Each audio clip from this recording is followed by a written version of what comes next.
ছয় প্রকার নারীকে আল্লাহ জাহান্নামে দেবে বলে ঘোষণা দিয়েছে। কয় প্রকার? মা বোন যারা এসেছেন খুব ভালো করে শুনবেন, মোবাইল থাকলে সেভ করে নিন। এই ছয় প্রকারের ভেতরে যদি আপনি এক প্রকারেও পড়ে যান, আপনার নামাজ রোজা বোরকা পরা সব মাঠে মারা যাবে, আপনি জাহান্নামে। এক নম্বরে যাদের মাথার চুল খোলা থাকে স্বামী বাদ দিয়ে অন্য কারোর জন্যে, এরকম মেয়ে লোকে দেশে এখন আর নেই। যে হোটেলে আসি আল্লাহর ওলিরা সবাই হোটেলে উঠেছে। একজন মেয়ে লোক যদি চুল খুলে রাখে, শুধুমাত্র খুলে রাখতে পারবে তার স্বামীর জন্যে, স্বামী বাদে পৃথিবীতে কারো জন্য মেয়ে লোকের চুল খুলে রাখা জায়েজ নেই, এমনকি বাবাকেও চুল খুলে দেখানো জায়েজ নেই। এক কথা বুঝতেছেন? একজন মেয়ে লোকের চুল যত তার স্বামী দেখবে, তার চোখের পাওয়ার বাড়বে, তত সওয়াব বেশি পাবে ওই মেয়েটা। এমনকি আল্লাহর নবী জানিয়েছেন, কোন স্বামী যদি স্ত্রীর মাথায় হাত বুলিয়ে দেয়, যতগুলো চুল পড়বে অতগুলো সওয়াব হবে। আর অন্য যত মানুষ এই চুল দেখবে, অতগুলো সাপ আল্লাহ বানিয়ে কবরে পাঠাবে। চুল ওরা দেখায় স্বামীকে না, পরপুরুষকে বেশি। এই জন্য যেই মহিলার মাথার চুল খোলা থাকবে স্বামী বাদ দিয়ে অন্য কারো জন্যে, সে জাহান্নামী। দুই নম্বরে স্বামীকে যেই মহিলা সম্মান করে না। তিন নম্বরে স্বামীকে বাদ দিয়ে দেবর ননদ বা অন্য কারো সাথে যারা হাসি তামাশায় লিপ্ত থাকে বেশি সময়, স্বামীর কাছে আসলে মুখ গোমরা হয়ে থাকে। আর যদি দেবর পায়, স্বামী গিয়েছে ঘাস কাটতে, বাগে ধরে খাক, আমার দেওরা বেশি থাক।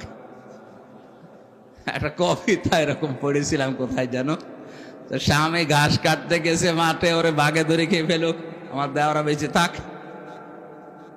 স্বামী বাদ দিয়ে অন্যের সাথে যদি কেউ হাসি তামাশা করে, মজাক করে, আর কি আড্ডা করে, এই মহিলা জাহান্নামী নেই। এই জন্য যখনই শরীর অসুস্থ হবে, সুস্থ হওয়ার পর থেকে নিজেকে পরিষ্কার পরিচ্ছন্ন করে স্বামীর জন্য উপস্থাপন করা লাগবে। 5 নম্বরে মিথ্যা বলে, গীবত করে, এরপর আবার কসম করে কথায় কথায়। মেয়েদের স্বভাব এটা বেশি, ওরা কিছু হলেই কসম কাটে। কসম যদিও কাটে, আবার ছেলের মাথায় হাত দিয়ে স্বামীর মাথায় হাত দিয়ে কসম কাটে। এমনকি কাবা শরীফের ছবি টাঙানো বলে কাবার কসম। দুনিয়াতে একজনের নামে শুধু কসম কাটা জায়েজ আছে, কে? এই বলেন বলুন। আমরা কসম কাটি বড় যে জিনিস, সে জিনিসের উপরে, এ দুনিয়ার সব চাইতে বড়। বলেন বলুন। আর আল্লাহ যখন কসম কাটেন, তখন কসম কাটেন ওই জিনিসের সাথে, যেই জিনিসের সাথে আমাদের জীবনের সম্পর্ক আছে। আমাদের জীবনের সম্পর্ক আছে সময়ের সাথে। কিসের সময় আছে? এই জন্য আমির হামজা আছে, সময় নেই হামজার দাম। এখন যদি আমার সময় শেষ হয়ে যায়, আপনারাও আমাকে নামিয়ে দেবেন। আর আমার জীবনের সময় যদি শেষ হয়ে যায়, আমাকে মানুষ আর হামজা বলবে না, মরহুম হামজা বলবে। এজন্য মানুষের জীবন সংক্রান্ত কথাগুলো বলতে গিয়ে আল্লাহ জানিয়েছেন, ওয়ালা আসরি ইন্নাল ইনসানা লাফি খুসর। সময়ের কসম, জীবনের কসম, হায়াতের কসম, ইতিহাসের কসম। যেহেতু মানুষের এই হায়াত আছে, মানুষ আছে, জীবন আছে, মানুষ আছে, এগুলো না থাকলে মানুষের আর দাম থাকে না।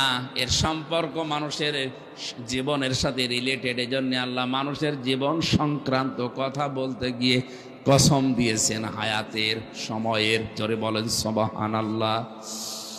আমরা যেহেতু কসম দিতে পারি শুধুমাত্র আল্লাহ ছাড়া আর কারো নামে না।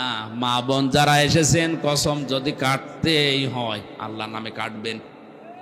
তাছাড়া পৃথিবীর কোন পীর বাবার নামে, কোরআনের নামে, কাবা শরীফের নামে ছেলের মাথায় মেয়ের মাথায় হাত দিয়ে কসম কাটা জায়েজ নেই। 6 নম্বরে যারা অন্যের সুখ দেখে জ্বলে,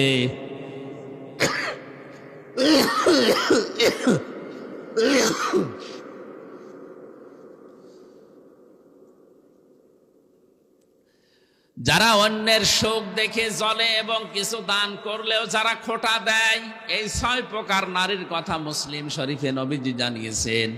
আশা করছি মা বোন যারা এসেছেন, এই 6 প্রকারের কোনো কিছু যদি আপনার ভেতরে থাকে, আপনি এই মুহূর্তে নিজেকে পাল্টাবেন। আল্লাহ আমাদেরকে এই যে 4টা অপরাধের কথা বলেছিলাম, ওজনে কম বেশি করা, খাদ্যে ভেজাল দেওয়া, দুনিয়া শান্ত হয়ে যাওয়ার পরে অশান্তি তৈরি করা, মানুষকে বিপদে ফেলার জন্য ওত পেতে থাকা, আর আল্লাহর রাস্তা থেকে মানুষকে ফেরানোর জন্য চেষ্টা চালানো, এই গুনাহগুলো থেকে যদি আল্লাহ আমাদেরকে না বাঁচান, আমরা যদি চেষ্টা না করি, ভূমিকম্পের মতো এই জিনিস আবার আসবে। আল্লাহ আমাদেরকে আয়াতটা মানার তৌফিক দেন, আমিন। বারাকাল্লাহু লানা ওয়া লাকুম ফিল কোরআনিল আযীম।